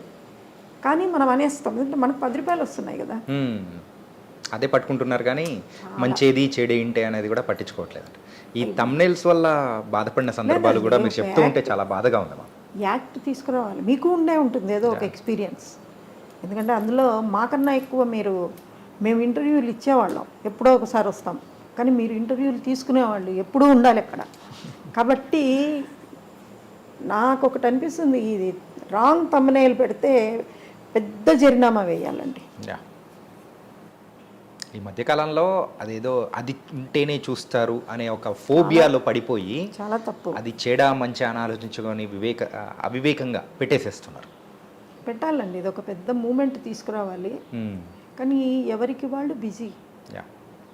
సొసైటీకి ఎంత అన్యాయం జరుగుతుంది, అసలు నిజం కంటే అబద్ధాన్ని నమ్మే వాళ్ళు ఎక్కువైపోయారు. మేమేం చేయలేని పరిస్థితుల్లో చూస్తూ బాధపడుతూ ఉండిపోవాల్సి వస్తుంది ఒక్కొక్కసారి. ఇలాంటివి డిస్కస్ చేస్తే మీడియాకు కొన్ని రెస్ట్రిక్షన్స్ ఉంటాయి. ఈ పాయింట్లు వాడకూడదు, మేము సీరియల్స్లో చెప్పొచ్చు. ఇది వరకు మాకు ఆ స్వేచ్ఛ ఉండింది, కెరటాలు అగ్నిపూలు అవి రాసేటప్పుడు. కానీ ఇప్పుడు వాళ్ళకి ఏదో కొన్ని ఇన్స్ట్రక్షన్స్ ఉంటాయి, ఈ టాపిక్ తీసుకోకూడదు, ఈ టాపిక్ తీసుకోవాలి. దాంతో సీరియల్స్లో చెప్పగలిగే అవకాశం ఉండి చెప్పలేకపోతున్నాం. ఇలాంటి రెస్ట్రిక్షన్స్ సీరియల్స్ టైప్లో కూడా ఉన్నాయండి. ఓకే, ఉంటాయి. అంటే for example if you don't mind, మరి అది అంటే ఎలాంటి పాయింట్స్ వద్దు అని ఇట్లా అంటూ ఉంటారు? అంటే ఇప్పుడు ప్రజల్లోకి ఎక్కువగా చొచ్చుకుపోయిన విషయాలను మనం విమర్శలు చేయకూడదు. ఓకే. ఎందుకంటే భావస్వేచ్ఛ అనేది ఒకటి ఉంది కదా ఇక్కడ. వాక్ స్వాతంత్రము, భావస్వేచ్ఛ ప్రతి ఒక్కళ్ళకి ఉంటాయి. అది రిసీవ్ చేసుకోవడంలో నువ్వు మారు, కానీ వాళ్ళని మారమని అడగద్దు. అంతే. అందుకే మేము ఇప్పుడు టెక్నిక్ ఏం నేర్చుకున్నామంటే, ఆ కింద ఇచ్చిన వాళ్ళు ఎవరు అన్నది చూస్తాం. ఇప్పుడు ఫర్ ఎగ్జాంపుల్ శశి మీడియా అని ఉందనుకోండి, ఈ న్యూస్ చదవచ్చా చదవకూడదా? ఓంఫట్ మీడియా అని ఉందనుకోండి, ఈ న్యూస్ చదవచ్చా చదవకూడదా? ఐ డ్రీమ్స్ చదవచ్చా చదవకూడదా? మిర్రర్ టీవీ చూడొచ్చా చూడకూడదా? అంటే వీళ్ళు అయితే మరీ ఓవర్గా పెట్టరు, వీళ్ళది వద్దు, మనకి అసలు సబ్జెక్ట్ ఉండదు, దీన్ని నమ్మి లోపలికి పోకూడదు. పైగా ఒక్కసారి చెప్తే మీకు షాకు, ఆశ్చర్యము, అద్భుతము. ప్రతివీ షాకులే అవుతాయి, షాక్ వాల్యూ పోదా అక్కడ? మీరు మీరు ఏం జరిగిందో చూస్తే మీరు షాక్ అవుతారు. ఏమీ ఉండదు అక్కడ. మనం చూస్తే ఇలా 10 సార్లు చూసామంటే ఆ హెడ్డింగ్ చూడమంతే, మేము ముందుకెళ్ళిపోతుంటారు. ఎంత విస్తృతంగా పాకిపోయిందో అంత విపరీతమైన చేష్టలు చేస్తుంది మీడియా ఇవాళ. దీని మీద మరి గవర్నమెంట్ తీసుకుంటే తప్ప మనమేం చేయలేం. చూడ్డం మానేయగలం, మన చేతిలో ఉన్నది అదొక్కటే, అంతే కదా. ఈ గుప్పెడంత మనసు సీరియల్ అనేది కూడా కంప్లీట్ అయిపోయిందా, లేకపోతే మధ్యలో ఆపేయాల్సి వచ్చిందా? అయిపోయిందండి కంప్లీట్ స్టోరీ. దానికి శుభం కాట్ నేను లాస్ట్లో నేను రాయలా, ఒక 2 months 3 months నేను డ్రాప్ అయిన తర్వాత నడిచింది, ఆగిపోయింది. కానీ ఆ సీరియల్ కూడా మీరు అన్నట్టు కూడా బాగుండింది మ్యామ్. చాలా బాగుండింది, చాలా బాగుంది, చాలా మంచి రెస్పాన్స్. అక్కడ ప్రాబ్లం ఎక్కడొచ్చింది అంటే, బాగా ప్రేక్షకుల్లోకి వెళ్ళిపోయిన జగతి అనే క్యారెక్టరు, ఆవిడ సీరియల్స్ వదిలేసి వెబ్ సిరీస్ వైపు అటు వెళ్ళిపోయారు. ఓకే. ఆవిడ కన్వీనియంట్ ప్రకారము మనము ఆమెను తీసుకొని వచ్చి అక్కడక్కడ సీన్స్ వేసుకుంటే అవి ఆడియన్స్కి అసంతృప్తి. ఆమె ఉంది అంటే ఆమెను ఎందుకు చూపలేదని వీళ్ళు క్వశ్చన్లు పడుతుంటాయి. అందుకని కథానుగుణంగానే మలుచుకుంటూ, కథా ప్రకారమే, కథకు అవే పోకుండా కొడుకులో మార్పు రావడానికి ఆ పాత్ర నిష్క్రమణే కారణం అన్నట్టుగా ప్లాన్ చేశాం. ఓకే. ఆ తర్వాత ఇంకా అది ఎవరు ఊహించింది ఏమిటి అంటే, హీరోకు యాక్సిడెంట్ అయింది, కొంచెం బ్యాక్ మూవ్ కాలేక అతను 3 months బెడ్ మీద ఉన్నాడు. ఓకే. జిమ్లో ఎక్సర్సైజ్ చేస్తుంటే ఏదో వెయిట్ మీద పడి అతను ఒక 3 months మూమెంట్ లేకుండా ఉండాల్సి వచ్చింది. అతను లేకుండా కథ నడపాల్సి వచ్చింది. అతను లేకుండా కథ నడపాలి అనుకున్నప్పుడే ఇలా వెళ్తే అతను లేకుండా కూడా కథ నడవచ్చు అనుకున్నాము. అప్పటికి హీరో ఎప్పుడు వస్తాడు, ఎప్పుడు రాడు, అసలు వస్తాడా రాడా అన్న సమస్య కూడా మనకు క్వశ్చన్ మార్క్ లాగానే ఉండిపోయింది. అటువంటి పరిస్థితుల్లో ఇంకో హీరోను తీసుకొచ్చారు. తీసుకొచ్చినప్పుడు నేను అక్కడి నుంచే డ్రాప్ అయ్యా. ఓకే. యాజ్ ఎ రైటర్ నేను అనుకున్నది ఏంటి అంటే, హీరో లేకపోయినా, హీరో కథలో ముందు ఉన్నా లేకపోయినా, హీరో అంత బలంగా ఎదిగింది కాబట్టి హీరోయిన్ ఖచ్చితంగా మనము హీరోయిన్ మీద కథను ముందుకు తీసుకెళ్ళొచ్చు అని నేను అనుకున్నా. అది ఆల్రెడీ మేము కస్తూరిలో చేసిందేదే, కొత్త ఏం కాదు మాకు. ఓకే. లాస్ట్ మీకు క్లైమాక్స్ పాతది ఎప్పటిదో తీసి వేసాం తప్పితే హీరో లేడు, హీరోతో షూట్ చేయలే మేము. హీరో అన్అవైలబుల్ అంటే లాస్ట్ షాట్ పెట్టి మేము ముగించారు. కథ అంతా సపరేట్ వేరే ట్రాక్లో తీసుకున్నాం. ఇక్కడ ప్రాబ్లం ఏంటంటే, అతను వస్తాడా రాడా అన్నది డైలమా. అతను వచ్చినప్పటికీ ముందు కథ ఇంకా బాగా నడపాలి కాబట్టి స్టాండ్ బైగా ఇంకో హీరోని పెట్టుకొని కథ నడుపుతామన్నది ఛానల్ ఉద్దేశం. ఎప్పుడు ఒక రైటర్గా నాకున్న ఎక్స్పీరియన్స్ కంటే ఒక ఛానల్కున్న ఎక్స్పీరియన్స్ ఎప్పుడు ఎక్కువ. ఓకే. నాకేంటి, నేను బలంగా నమ్ముతా కథని, వాళ్ళు బలంగా నమ్మేది ప్రజెంటేషన్ని, మిగిలిన ఉంటాయి దాని చుట్టూ. ఒక 3 నెలలు మనం లాగామంటే హీరో వచ్చేసాడంటే ఎక్కించవచ్చు. అందుకని కొంచెం గ్యాప్ తీసుకోండి మేడం మీరు, ఇది మేము నడుపుతాము అన్నాము. మా ఛానల్ వాళ్ళు నన్ను క్షమించాలి, నేను మనసులో అనుకున్నా, మా మైండ్ వాయిస్లు అలవాటు కదా, ఇదేం కబడ్డీ ఆట, ఎప్పుడు రమ్మంటే అప్పుడు వచ్చి కబడ్డీ అని ఆడేసేసి మళ్ళీ పొమ్మని ఇది కాదు, నేను చేయకూడదు అని నేను మనసులో అనుకున్నా. వద్దండి, కంటిన్యూగా డ్రాప్ అయిపోతాను, నేను ఇంకా ఫరెవర్ డ్రాప్ అయిపోతాను, మీరు కంటిన్యూ చేయండి అన్నారు. మళ్ళీ నాకు ఛానల్కి కానీ నాకు ప్రొడ్యూసర్స్కి కానీ ఏం ప్రాబ్లం లేదండి. మళ్ళీ నెక్స్ట్ ప్రాజెక్ట్ నేనే చేస్తున్నా. కానీ ఆ క్రియేటివ్ దానిలోనే అక్కడే మాకు కొద్దిగా డిఫరెన్స్ వచ్చింది. ఎందుకంటే నేను నమ్మిన కథ వేరు, వాళ్ళు అనుకుంటున్న కథ వేరు, అది నేను రాయలేకపోతే ప్రాజెక్టుకు అన్యాయం జరుగుతుంది. ఇప్పుడు నేను ఒక్కదాన్నే రైటర్ కాదు, చాలామంది ఉన్నారు కదా, అందుకని నేను బ్యాకౌట్ అయిపోయాను. ఓకే. ఆ తర్వాత వచ్చిండేది ఇంకా మెల్లిమెల్లిగా 1 by 1 ఆడియన్స్ ఎప్పుడైతే రిసీవింగ్ తగ్గుతుందో అప్పుడు కొంత అబ్జర్వేషన్ పీరియడ్ అన్నది ఒకటి ఉంటుంది. ఆ అబ్జర్వేషన్ పీరియడ్ తర్వాత ముగింప అన్నది ఛానల్ డెసిషన్. కానీ చాలా సీరియల్స్కు ఈ శుభం కాట్ అనేది కూడా ఉండదు కదా.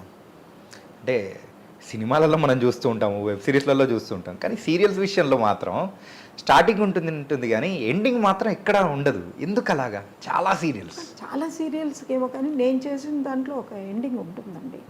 ఎండింగ్ ఇచ్చే చేస్తాను నేను. నా చేతుల మీద ఎండ్ అయిన దానికి డెఫినెట్గా ముగింపు పర్ఫెక్ట్ ఉంటుంది. ఒక కోయిలమ్మ ఆ అమ్మాయి ఏ గోల్తో బయలుదేరిందో చిన్ని అది సక్సీడ్ అవుతుంది క్లైమాక్స్లో. That is Koilamma climax. తర్వాత కెరటాలు మాకు 3 daysలో క్లోజ్ చేయాలి అని వచ్చినా కూడా నేను మంజు గారు నానా అవస్థపడి పర్ఫెక్ట్ ఎండింగ్ ఇచ్చామే తప్పితే మేము అబ్రప్ట్గా క్లోజ్ చేయాలి.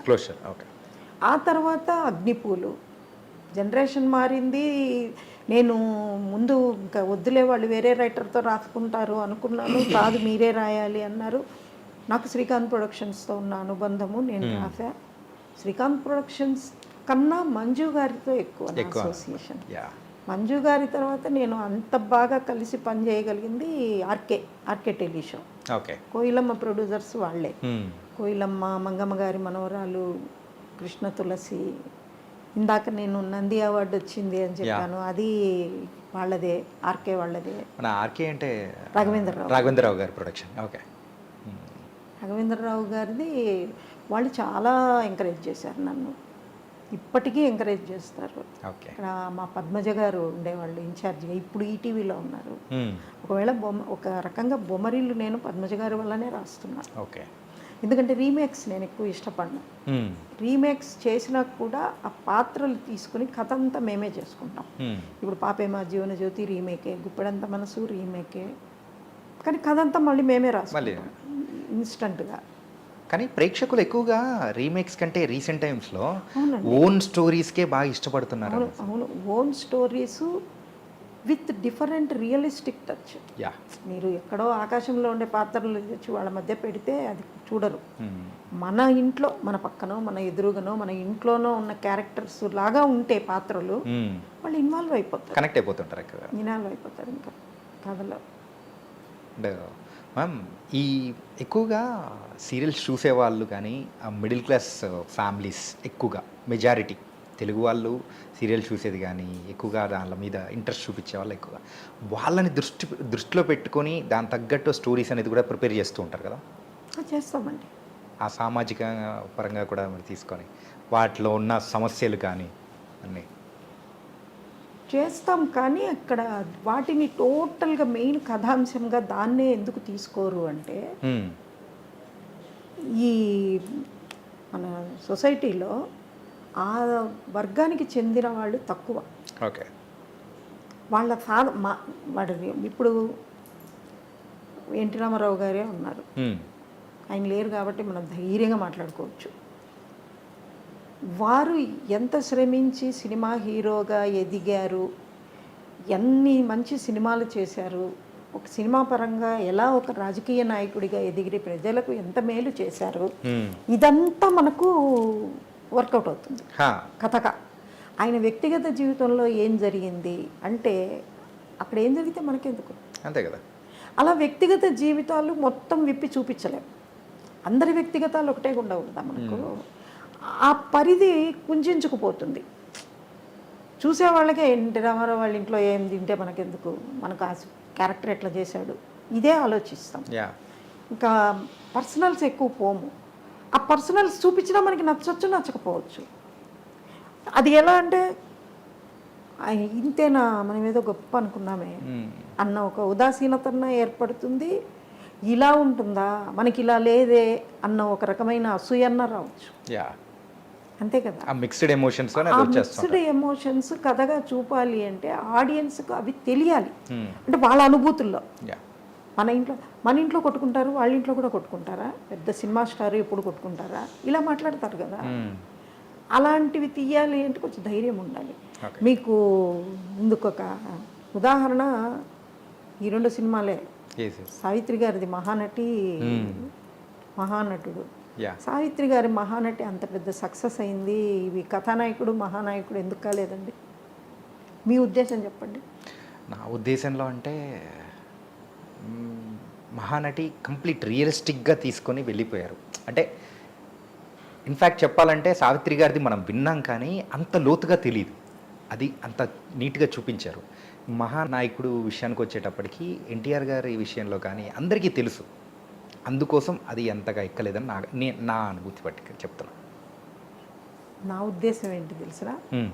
అది అల్లుకున్న కథలో సహజత్వం ఎంతో అసహజత్వం ఎంతో ఎలా చూపించారో, అంత బాగా చూపించలేకపోయారో ఈ 2 పక్కన పెడితే సావిత్రి జీవితంలో ఎత్తుపల్లాలు ఉన్నాయి. ఓకే, ఎత్తుపల్లాలు పైగా ఉత్తాన పాతాలు అంటారు వాటినే. ఆవిడ ఒక శిఖరం నుంచి లోయలోకి పడిపోయింది వ్యక్తిగతంగా. అది పట్టుకుంది ఆ సింపతి. మనకు తెలిసిన సావిత్రి ఇంత కష్టపడిందా? మనకు తెలిసిన సావిత్రి ఇలా చేసిందా? మనకు తెలిసిన సావిత్రిని ఇంత మోసం చేశారా?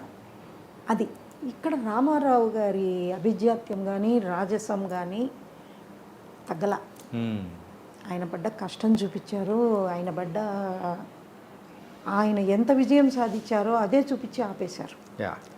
ఆయన ఆ విజయాలు సాధించడానికి పడ్డ కష్టాలు మీకు తెలిసినవే చూపించారు కానీ మీకు తెలియనివి చూపించాల.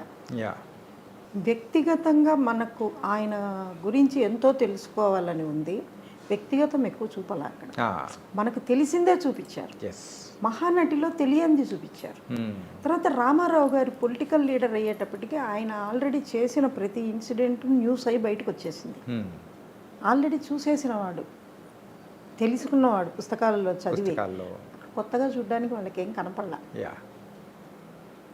అందుకోసం అలా అందుకని ఆడియన్స్కి ఏంటంటే రెండోసారి చూడాలి, ఇంకో 2వ పార్ట్ చూడాలి అనిపించలేదు. మనకి తెలిసిందే కదా అంతా. మ్యామ్, ఈ ప్రయాణంలో కంప్లీట్గా ఒక 45 సీరియల్స్ వరకు చేశారు. అంటే ఇప్పుడైతే ప్రజెంట్ వెబ్ సిరీస్ అని మూవీ అని కూడా చేస్తున్నారు కదా. మీరు ప్రీవియస్గా ఏదైనా మూవీ చేశారా మ్యామ్? ఒక్క సినిమా అండి. నేను ఫీల్డ్లోకి వచ్చిన కొత్తలోనే మరో ప్రేమ చరిత్ర అని ఒక మూవీకి మన కెమెరామెన్ రామ్ ప్రసాద్ గారు ఉన్నారు. రామ్ ప్రసాద్ గారు, నేను, చక్రి, ముగ్గురికి అదే ఎంట్రీ. మ్యూజిక్ డైరెక్టర్ చక్రి లేరు, ఆయన కృష్ణారావు గారు అని విశ్వనాథ్ గారి దగ్గర పనిచేసేవాళ్ళు. ఆయన ఎడిట్ తర్వాత ఆ సినిమా చేసి ఆ సినిమా పంపించాలి అనుకున్న టైంలో నన్ను డైలాగ్స్కి పిలిచారు. స్క్రీన్ ప్లే ఆయనే, మొత్తం వర్క్ అంతా అయింది. ఆ తర్వాత వారికి వేరే ఆఫర్ రావడంతో ఈ సినిమా మధ్యలోనే ఇప్పుడు, ఎందుకంటే సినిమాకి డబ్బులు పెట్టి అది వస్తుందో రాదో తెలియని పరిస్థితి ప్రొడ్యూసర్గా, అక్కడ మంచి ఆఫర్ ఇచ్చారు ఈటీవీ స్టార్ట్ అయిన కొత్తల్లో. ఓకే, దాంతో ఆయన అటు వెళ్ళారు, ఇంకా అది ఆగిపోయింది. ఆ తర్వాత మీకు నరసింహనంది గారు చేసిండేది 1940లో ఒక గ్రామం, అందుకు దానికి నేషనల్ అవార్డు కూడా వచ్చింది. దానిలో 2 పాటలు రాశాను నేను. ఆ తర్వాత నిజం చెప్పాలంటే నేనే సినిమా ఫీల్డ్ని ఎక్కువ పట్టుకోలే. ఎందుకు రీజన్ ఏమీ లేదండి, మన అభిరుచులు మారిపోయాయి. ఇందాక మీకు చెప్పాను కదా, అక్కినే నాగేశ్వరరావు గారు, ఆదుర్తి సుబ్బారావు గారు, ఆత్రేయ కాంబినేషను వాళ్ళ ఇప్పుడు మారిపోయిన తర్వాత వాళ్ళవి అంటే బోర్ అనే నాళ్ళు ఆడియన్స్ గురించి మాట్లాడట్లా. అబ్బాయి అలాంటి సినిమాలు బోర్ అన్న డైరెక్టర్లు, ఆర్టిస్టులు, టెక్నీషియన్సే వచ్చేసారు ఫీల్డ్లోకి. ఇంకా వాళ్ళకు మనం చేసేది నచ్చదు ఖచ్చితంగా అని నేను డిసైడ్ అయ్యా. వెళ్ళి ఉండే ఏమన్నా ఉండేదేమో, బట్ ఈ మధ్య మాత్రం మళ్ళీ వర్క్ చేస్తున్నా కొంచెం. ఎందుకంటే ఓటీటీ అనేది సినిమాతో మళ్ళీ దగ్గరకు వస్తాం. అదొక కొత్త మాధ్యమం కూడా ప్రేక్షకులకు దగ్గర అవుతుంది. అక్కడ కూడా అండి వీళ్ళు మీకు డబ్బు పెట్టి రిస్క్ తీసుకునేటప్పుడు తీసుకునే రిస్క్ ఏదో ఒక గుడ్ సైడే ఎందుకు తీసుకోరు? మొన్న సంక్రాంతికి వచ్చింది, సంక్రాంతికి వస్తున్నాం సార్. దానిలో ఆయన చెప్తారు వెంకటేష్ గారు, వెబ్ సిరీస్ చూసి మావాడు పాడైపోయాడు అని. యా అది జోక్ కింద ఎంజాయ్ చేశారే కానీ జనాలు బోరున ఏడవాల్సిన సందర్భం అది. ఒక 4 ఏళ్ల పిల్లాడు అలా మాట్లాడుతున్నాడు అంటే ఆ జోక్ కింద తీసుకుని ఎంజాయ్ చేసిన ఆడియన్స్ టేస్ట్కు పాదాభివందనం చేయాలి. నిజంగా ఎంత బాధ వేసిందంటే నాకు, ఆ లాంగ్వేజ్ కూడా రాని వాళ్ళు డైలాగ్ రైటర్స్ అయిపోతారు. ఓకే. అక్కడ ఎవరో ట్రాన్స్లేటర్ కూర్చుంటారు పక్కన, దాన్ని తెలుగులో రాయవయ్యా అంటారు. వీడికి మంచి తెలుగు భాష రాదు, వీళ్ళు రాసేదే భాష. కొన్ని చూస్తుంటాం, కంటెంట్ అద్భుతంగా ఉంటుంది, తమిళ్ డబ్బింగ్, మలయాళం డబ్బింగ్. కానీ ఆ డబ్బింగ్ రైటర్కి తెలుగు రాక భాష ఎంత దరిద్రంగా ఉంటుందంటే అంత దరిద్రంగా ఉంటుంది. అది మాస్ కూడా మానేసిన భాషను తీసుకొచ్చి వెబ్ సిరీస్లో పెడుతున్నారు. ఇప్పుడు మన పిల్లలు మన ఇంట్లో పనిచేసే వాళ్ళు కూడా మంచి భాష మాట్లాడుతున్నారు. కానీ వీళ్ళు ఎంత వర్స్ట్ లాంగ్వేజ్ అంటే అది వెబ్ సిరీస్ కావాలి. ఒకప్పుడు నేను విన్నది వెబ్ సిరీస్ ఇలాగే ఉండాలి. మరి అలా ఉన్న వెబ్ సిరీస్ వల్ల మీ ఛానల్స్ నిలబడలేదే, లేకుంటే ఛానల్ నిలబడేంత వరకు ఏదో ఒక స్టఫ్ ఇవ్వాలి కాబట్టి మేము తీసేసుకున్నాం. కానీ ఈ చెప్పాలంటే ఈ వర్డ్ని నేను యూజ్ చేయకూడదు, బూతులు. కరెక్ట్. వెబ్ సిరీస్ అంటే అందులో కనీసం మినిమం 2-3 బూతులన్నా ఉండాలి అని చెప్పేసి అవతల సైడ్ నుంచి వాళ్ళు కానీ ఇక్కడ ఎవరైతే రాస్తున్నారో డైరెక్ట్ చేస్తున్నారో వాళ్ళు కూడా పర్టికులర్గా దాన్ని ఇంక్లూడ్ చేస్తున్నట్టు అనిపిస్తుంది. అంటే ఈ ప్రభావం నార్త్ ఇండియాలో దానివల్ల ప్రభావం ఏమైనా అనుకోండి. వెస్ట్రన్ ఎక్కువ. నెట్ఫ్లిక్స్లో ఇంగ్లీష్ చూస్తారు, వాళ్ళకి బోల్డ్ సీన్స్ కావాలి కదా. వాళ్లకు బోల్డ్ సీన్స్ వాళ్ళ స్వభావం వేరండి, మన ఇండియన్ కల్చర్ వేరండి. నార్త్ ఇండియాలో ఇప్పుడు సగం పోయింది ఇండియన్ కల్చర్, ఇప్పుడు సౌత్కి వచ్చింది. సౌత్లో కూడా నాకు కర్ణాటకలో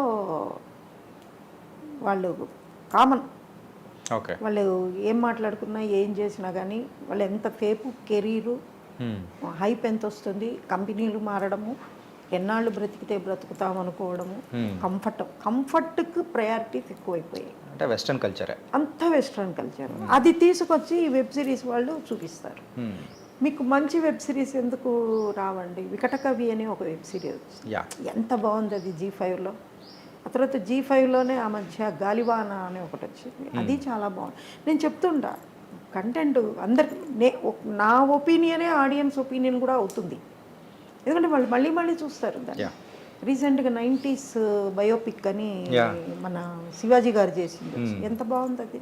అది మన రూటెడ్ కల్చర్ లాగా అందరూ ఎంజాయ్ చేశారు. అలాంటివి చూపించాలి వీళ్ళు, అలాంటివి చూపించారు. మొన్ననే నేను హిందీ అనుకుంటా మహారాణి చాలా బాగుంది, తెలుగు వెర్షన్ ఇచ్చారు.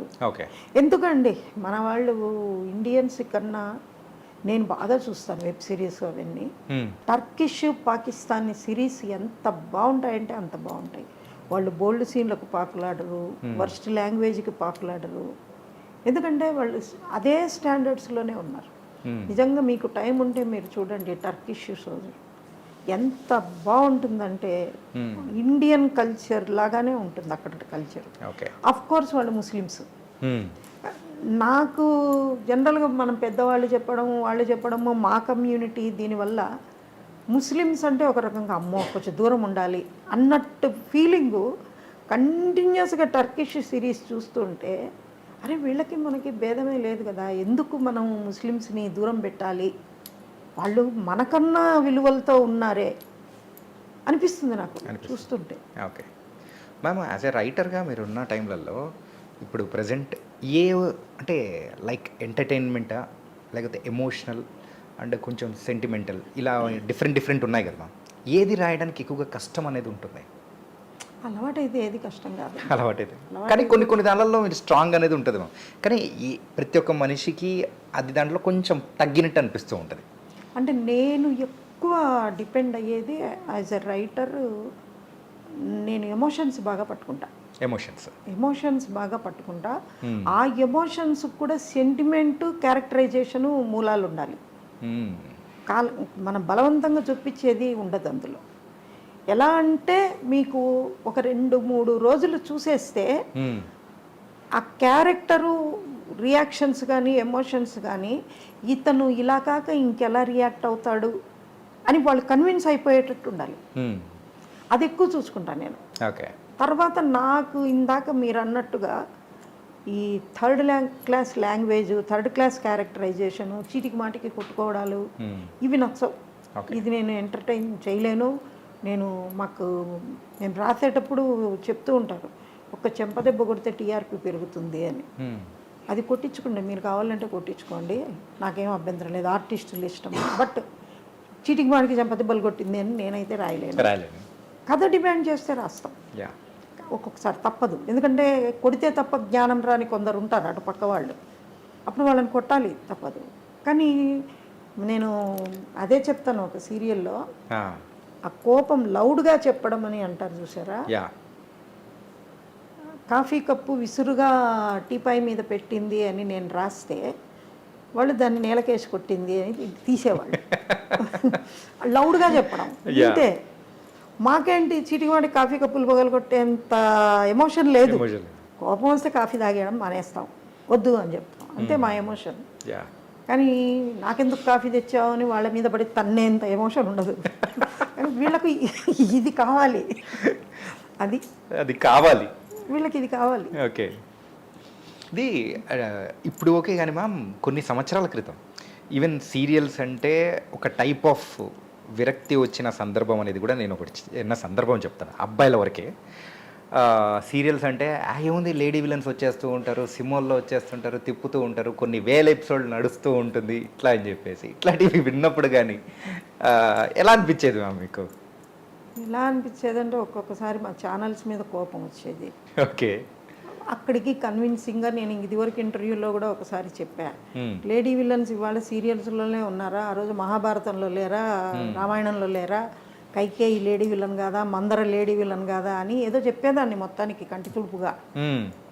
కానీ ఈ వీళ్ళ అవసరానికి కైకేయి ఒక్కసారి విలనిజం చేస్తే వీళ్ళకి జీవితాంతం కైకేయి లాగానే ఉండాలి వీళ్ళ ఉద్దేశం. ఎందుకంటే డ్రాగింగ్కు క్రైమ్ తప్పితే వేరే దారి లేదు అని కొందరు అనుకున్నారండి.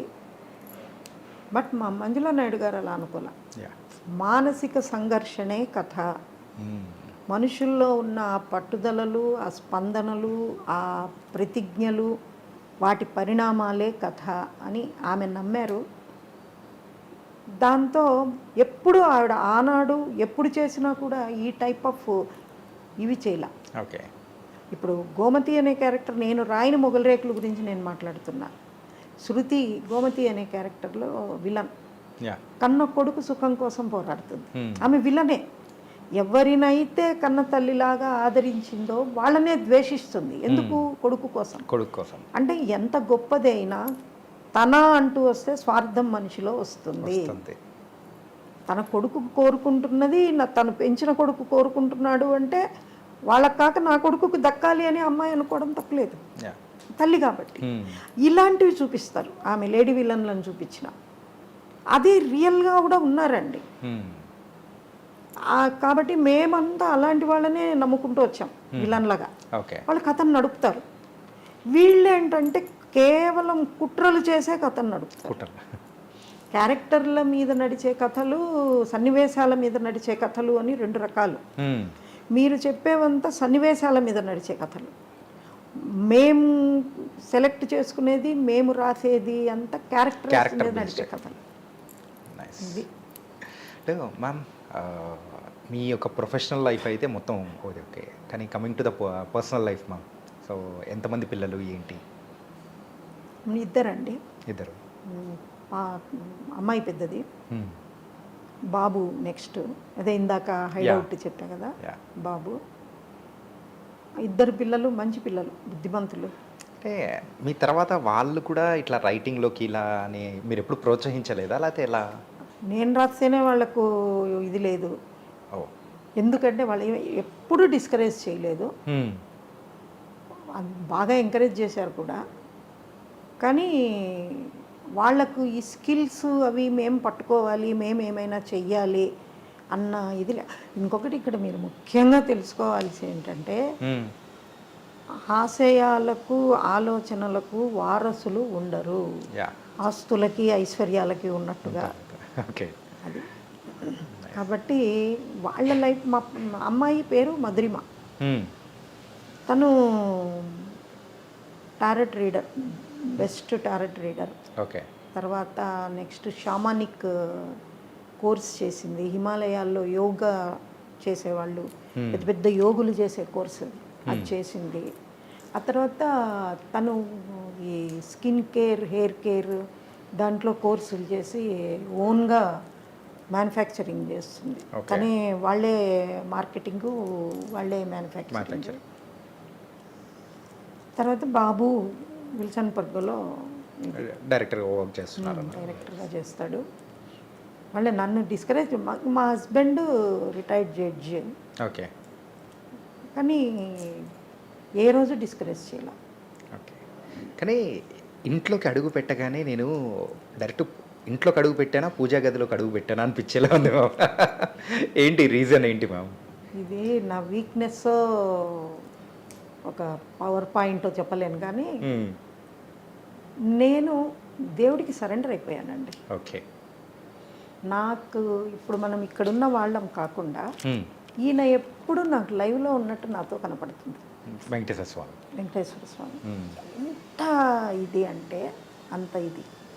తర్వాత నెక్స్ట్ ఆయన చలవ వల్లే నేను వెళ్ళి సరస్వతీదేవి పాదాల దగ్గర కూర్చున్నాను. ఎందుకంటే మాది కడప, దేవుని గడప. నాన్న ప్రతి నెల ఫస్ట్ సాటర్డే మమ్మల్ని తిరుపతికి తీసుకెళ్ళేవారు, తిరుమలకి దర్శనానికి. అక్కడి నుంచి ఎంతసేపు? 3 గంటల ప్రయాణం. అక్కడ దేవుడి ముందు చిన్న పిల్లలం ఆడుకుంటూ పాడుకుంటూ పెరిగిన వాళ్ళం మేము. వెంకటేశ్వర స్వామి అప్పుడు ఎలా ఉన్నాడు, ఇప్పుడు ఎలా ఉన్నాడు అన్నది అదొక్కటి అబ్జర్వేషన్ పెట్టుకుంటే మన ఎలా మారింది మన తెలుగు కల్చర్ అన్నది మనకు అర్థమైపోతుంది. ఆయన్ని చూస్తే చాలు. ఆ రోజు స్వామిని చూస్తే మన మనిషి అనిపించేవాడండి. ఈ రోజుకు నా ఫీలింగ్ అదే పర్సనల్గా. నా ఇంట్లో ఉన్న దేవుడు వెంకటేశ్వరుడు, తిరుమల దేవుడు ఒకటే. ఈరోజు ఏంటంటే ఆయన్ని చూడాలంటే తొక్కిసలాట, తాపత్రయం. ఆ మండపం ముందు ఆడుకుంటూ ఉన్న పెరిగిన రోజులు గుర్తుకొస్తే ఇంత దూరం అయిపోయావేంటి స్వామి అనిపిస్తుంది. అంటే మీకు, అంటే మీరు ఆ రోజుల్లో వెళ్ళినప్పుడు కానీ ఆ మోకాళ్ళ మండపం కానీ అండ్ ఇంకా ఇలాంటివన్నీ ఇప్పుడంటే కొంచెం వైడర్గా చేసి అని అనిపిస్తుంది, కానీ అప్పట్లో అంటే ఆ గుడికి ఎదురుగానే అక్కడ లడ్డూలు తీసుకునేది ఎన్ని తలుచుకుంటుంటే భలే ఉండేది కదా. చాలా. మీకు ఇక్కడ ఇంకొక మెయిన్ పాయింట్, వెయ్యికాళ్ళ మండపం అని అప్పుడు ఉండేది. అది కొట్టేయడం ఏదో స్వామి ద్రోహము, పెద్ద ఆధ్యాత్మిక నేరము అన్నట్టుగా అందరూ మాట్లాడారు కండి అప్పట్లో మనకు. కానీ నాకు అనిపిస్తుంది ఇవాళ ఆ తేరు అక్కడ వెళ్తుంటే వందలాది ప్రజలు ఆ ఉత్సవంలో పాల్గొనగలుగుతున్నారు అంటే ఆ మెట్లు అక్కడ లేకపోవడం వల్లనే. అంతకుముందు జనం ఇంత లేరు, తొక్కిసలాట లేదు. తొక్కిసలాట ఎక్కువైన కొద్దీ ప్రమాదాలు ఎక్కువ జరుగుతాయి.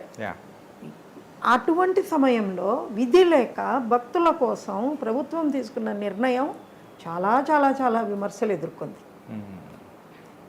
కానీ కొన్ని నిర్ణయాలు తప్పనిసరి. అలా అని మనం ప్రతిదీ కొట్టేసి ఇవాళ ఒకళ్ళమాల ఆలయం కొట్టేశారు, అక్కడ అది కొట్టేశారు అని తెలుస్తుంటే బాధేస్తుంది మాకు. అక్కడ ఒక ఆధ్యాత్మిక సెంటర్, ఇప్పుడు మనం వెళ్ళి జెరూసలేంలో వెంకటేశ్వర స్వామి ఆలయం కట్టగలమా? మరి ఎలా ఇక్కడ వీళ్ళు కడతారంటే?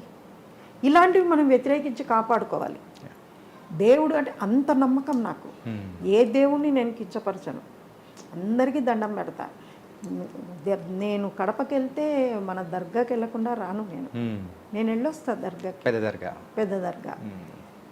నాకు చిన్నప్పటి నుంచి ఉరుసుకుపోవడము, ఆ జాతరలో వెళ్ళడము, ఆ దర్శనం చేసుకోవడము, అది అక్కడ కూడా దర్గాలో చేతులు జోడించే దండం పెడతాం, అలవాటు అయిపోయింది. నేను చర్చికి కూడా వెళ్తా, ఎందుకంటే ఎవరైనా ఫంక్షన్స్ జరిగినప్పుడు వాళ్ళు రమ్మంటారు.